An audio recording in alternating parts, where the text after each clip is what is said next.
सैयद साहब मुबारक हो आपको, सदर साहब मुबारक हो आपसे, मुबारक हो। आइए साहब भाई से मुबारक हो।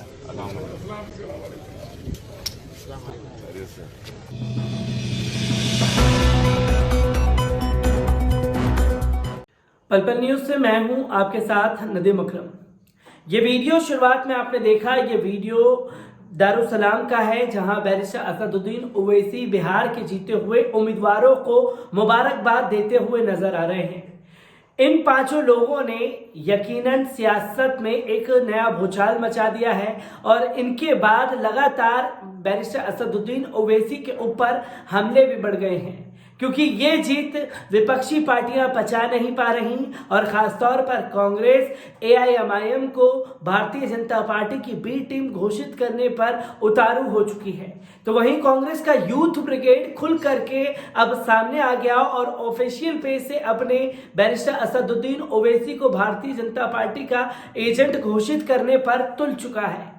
पर यह बात अब सोशल मीडिया पर नहीं बल्कि अब एक हिंसक रूप भी लेती जा रही है और ये इतनी हिंसक हो चुकी है कि अब बैरिस्टर असदुद्दीन ओवैसी के विधायकों के ऊपर ही हमले बढ़ गए हैं। जी हां, हैदराबाद से दो हैरान कर देने वाली खबरें हम लोगों के सामने आई, जहां बैरिस्टर असदुद्दीन ओवैसी के विधायक पाशा साहब के ऊपर भारतीय जनता पार्टी के कार्यकर्ताओं ने पहले नारेबाजी की, फिर उन्हें घेर करके उनके रास्ते को रोकने की कोशिश की गई। इसके बाद वहां माहौल बिगड़ा और दूसरी खबर आ रही है कि कांग्रेस के कार्यकर्ताओं ने आरोप लगाया कि बैरिस्टर असदुद्दीन ओवैसी के जो विधायक है जफर मिराज साहब, उनके कार्यकर्ताओं और उन लोगों ने कांग्रेस के नेताओं को पीट डाला है। जी हां, क्या है, एक बार पूरा मामला उस पर नजर डाल लीजिए। बिहार चुनाव के ऐलान होने के बाद जब से विपक्षी पार्टियों को ये पता चला है कि एआईएमआईएम की 5 सीटें बिहार विधानसभा सीट में जीत करके आ चुकी हैं, तब से मानो कि सियासत में एक मातम पसरा हुआ है। वो मातम उन पार्टियों में खासतौर पर पसरा हुआ है जो लगातार बैरिस्टर असदुद्दीन ओवैसी के ऊपर हमले कर रहे हैं।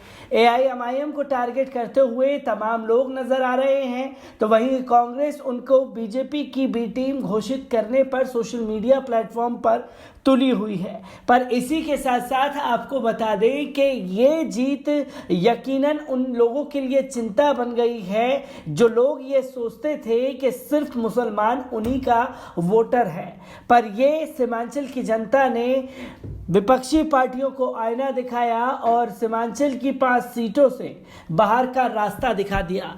पर इस सीट से अब एआईएमआईएम के ऊपर आरोप प्रत्यारोप का दौर भी बढ़ चुका है। तो वहीं इस बीच जो खबर हम लोगों के पास आ रही है, एआईएमआईएम विधायक को बीजेपी कार्यकर्ताओं ने घेरा है और हैदराबाद में तनाव बढ़ गया है। बस्ती दवाखाना के उद्घाटन के दौरान एआईएमआईएम विधायक अहमद पाशा चतुरी को भाजपा कार्यकर्ताओं द्वारा घेरने के बाद पुराने शहर के सुल्तान शाही इलाके में तनाव व्याप्त हो गया। 15 एमआईएम कार्यकर्ताओं के साथ याकुतपुरा विधायक बस्ती दवाखाना के उद्घाटन के लिए लाल दरवाजा समुदाय हॉल सुल्तान शाही में पहुंचे, जिस पर लगभग 20 भाजपा कार्यकर्ता कार्यक्रम स्थल के पास जमा हो गए और अचानक अहमद पाशा चतुरी के खिलाफ नारेबाजी करने लगे। जवाबी कार्यक्रम में एआईएमआईएम के कार्यकर्ताओं ने भी नारेबाजी की। स्थानीय लोगों ने आरोप लगाया कि उन्होंने मुख्यमंत्री राहत को 10K की बाढ़ राहत राशि नहीं ली है। अचानक विरोध के कारण एआईएमआईएम के विधायक को उस स्थान को छोड़ने के लिए मजबूर किया गया, जिसके दौरान उन्हें भाजपा के कुछ कार्यकर्ताओं द्वारा अपमानित किया गया था। हालांकि पुलिस ने मौके पर पहुंचकर विधायक को उनके वाहन तक पहुंचाया। मोगलपुर पुलिस की एक टीम ने भीड़ को तितर बितर किया और स्थिति को नियंत्रण में किया है। तो वहीं दूसरी खबर जो एआईएमआईएम की हम लोगों के पास आई, उसमें कांग्रेस कार्यकर्ताओं ने आरोप लगाया है एआईएमआईएम के विधायक पर। आपको बता दें कि हुमायूं नगर पुलिस ने एआईएमआईएम विधायक नामपल्ली निर्वाचन क्षेत्र जफर हुसैन मिराज और उनके अनुयायियों के खिलाफ अहमदनगर हैदराबाद के प्रथम लांसर क्षेत्र में कांग्रेस नेताओं पर कथित रूप से हमला करने के लिए एक हमले का मामला दर्ज किया है। कांग्रेस नेताओं के एक समूह में जीएचएमसी अधिकारियों के साथ मसूद अहमद और अन्य शामिल थे, जो अहमदनगर गोभी घाट में बाढ़ प्रभावित परिवारों को 10 के नकद वितरित करने गए थे। ये पता चलने पर एआईएमआईएम के विधायक जफर हुसैन मिराज और उनके अनुयायियों सादिक अफजल और अन्य लोगों ने इलाके में पहुंचकर राशि के वितरण पर आपत्ति जताई। अहमदनगर कांग्रेस नेता महमूद अहमद, जिन पर एआईएमआईएम नेताओं ने हमला किया था, उन्हें अस्पताल में इलाज के दौरान चेहरे पर चोटें आई हैं। उन्होंने कथित रूप से राशि के वितरण पर कांग्रेस के नेताओं के साथ बहस की और बाद में विधायक और अन्य अनुयायियों ने स्थानीय कांग्रेस नेता महमूद अहमद पर हमला किया।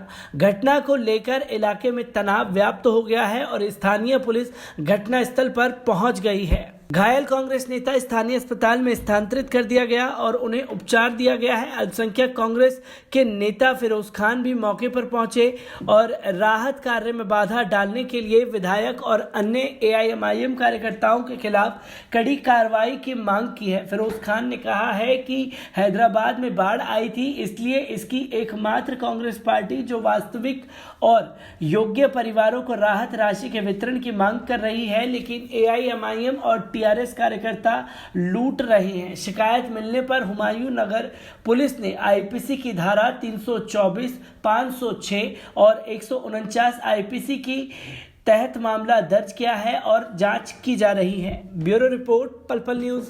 तो दोस्तों, आपने देखा कि एक तरफ पाशा साहब जहां एक कार्यक्रम का आयोजन करने जाते हैं, वहां भारतीय जनता पार्टी के कुछ कार्यकर्ता और नेता मौजूद होते हैं जो उन्हें उकसाने के लिए एक धर्म सूचक गालियां देने की कोशिश करते हैं। और जब वहां विरोध बढ़ता है एआईएमआईएम का और भारतीय जनता पार्टी के कार्यकर्ताओं का, तो माहौल को खराब करने की कोशिश भारतीय जनता पार्टी के द्वारा की जाती है बैरिस्टर असदुद्दीन ओवैसी के गढ़ में। और दूसरी बात अगर जो सामने आई है, वो आई है जफर मिराज के ऊपर आरोप लगाए गए कि उन्होंने कांग्रेस के कार्यकर्ताओं को पीट डाला है और इस पर तुरंत में एफआईआर भी दर्ज कर दी गई है, उनके ऊपर मुकदमे भी दर्ज कर दिए गए हैं।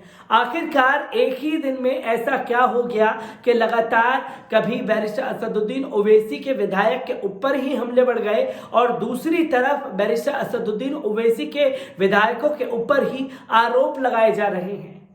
ये असल में एआईएमआईएम की बिहार की जीत को पचा नहीं पा रहे, तो अब कांग्रेस और भारतीय जनता पार्टी खुल करके बैरिस्टर असदुद्दीन ओवैसी के खिलाफ सामने आ गई है। तो वहीं बैरिस्टर असदुद्दीन ओवैसी और उनके विधायकों को और ज्यादा चौकन्ने और सचेत रहने की जरूरत आन पड़ी है, क्योंकि अब ऐसे हमले एआईएमआईएम के ऊपर और ज्यादा बढ़ने वाले हैं कांग्रेस और भारतीय जनता पार्टी की तरफ से। मैं ऐसी ही एआईएमआईएम से जुड़ी हर एक खबर को लेकर के आप लोगों के सामने हाजिर होता रहूंगा।